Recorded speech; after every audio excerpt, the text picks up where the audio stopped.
Assalamualaikum warahmatullahi wabarakatuh.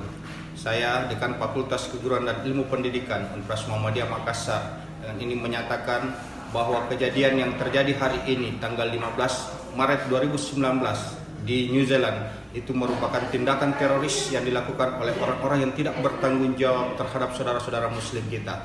Oleh karena itu, kami meminta kepada semua pihak yang berwenang untuk tidak terprovokasi, khususnya kepada saudara-saudara muslim yang ada di seluruh dunia, tidak terprovokasi dengan tindakan-tindakan ini, dan mendesak kepada pihak yang berwenang juga untuk segera melakukan tindakan-tindakan terhadap orang-orang yang melakukan tindakan terorisme ini. Demikian, wassalamualaikum warahmatullahi wabarakatuh.